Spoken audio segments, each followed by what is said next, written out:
All right, good morning. It's Pop again. Today is Popcast 4, and the title is The Gift of Each Other.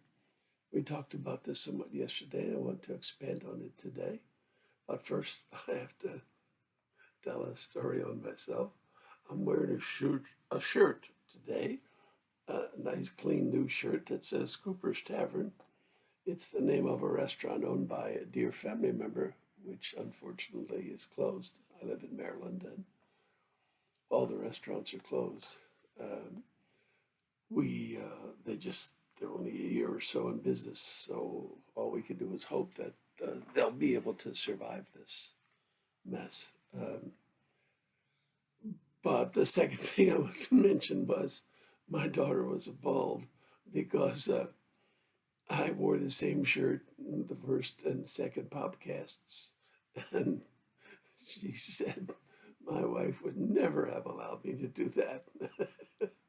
Very true.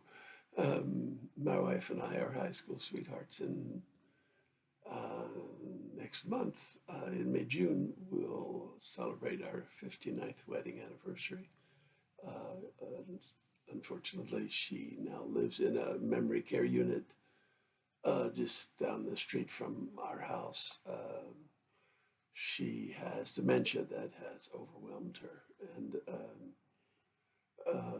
and of course, right now we're unable to visit.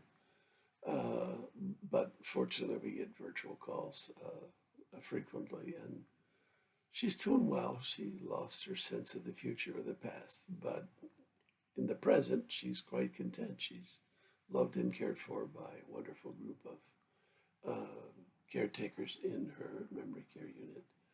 Um, so, enough about that. I will talk more frankly about myself and my wonderful marriage to Gail in a book I'm writing now that I probably will be willing to publish in a few months on Kindle, an Amazon book. But enough. We'll move on today. So, ivory tower issues. It's uh, it's always a concern when somebody proposes um, that if you change yourself in a certain way, you'll influence those around you in a good way. Um, it's always a concern that that guy lives in an ivory tower, that in the real world, nobody will notice. If you dye your hair green, they'll notice. If you lose a lot of weight, they won't notice for long because you're probably going to gain it back. If you actually keep it off for many, many years, well, good for you. That will be noticed, but it's subtle. It takes a while for people to see that about you. Oh, yeah, wow. Yeah, he used to be quite heavy, but now look at him. For 10 years, he's been quite different. So good. So things like changing yourself by refreshing your sense of connection to others by experiencing the awe inside you and its sense of connection. That kind of change is subtle and lifelong. And it might, so long as you keep it refreshed, so long as you keep your openness to re experiencing the awe from time to time in yourself as you need to keep the well source flowing in you. So it's subtle and it's lifelong, and it may take a while for others to notice it. And really, maybe only people that know you fairly well will notice it.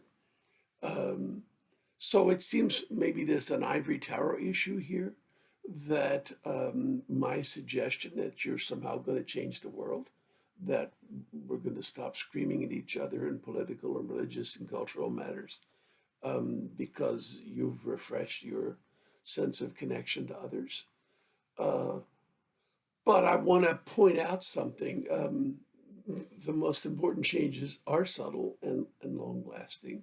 Um, and uh, our situation is dire, and it normally calls for something profound to create a third, a new way that slowly becomes more widely acceptable and eases the pain.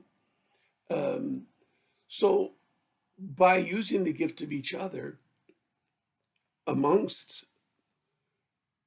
the community, by being more open, more understanding, more appreciative of your connection to others, you're making this mystical sense of awe practical. Awe is, after all, a mix of fear and wonder. And when you bring awe up from your depths into your life and share it with those around you, in due time, you turn it into something less fearful and more wonderful. And you make it practical. You're actually using it in a practical way. Your appreciation for your connection to others is influencing how you talk to them, how you think about them, what you expect from them, and what you're willing to give them. And in due time, it will have an effect of being appealing to those around you. And it's kind of like the reverse of coronavirus. It spreads and it can potentially spread like wildfire. um, it starts with the people around you, and then those people may be influenced in such a way that the people around them on the periphery are influenced, etc. Um, it actually can have an effect over time that's subtle, but the effect is very important because it makes awe, which starts as something quite mystical, it turns it into something practical and truly affects um, our everyday lives, and in time can have a dramatic built-up effect. Now, I want to say this isn't all my imagination. Now, I came to my ideas by reading and thinking over a long period of time, and I've written a number of books, most of which I really can't recommend to you very, very strongly, because each time I wrote another book, I realized, oh my goodness, the first one had so many faults. And I got a little better. But when I wrote the third one, I realized, well, the first two suffered from some problems. And they're hard to read. It's very difficult to talk about these things that I'm talking about.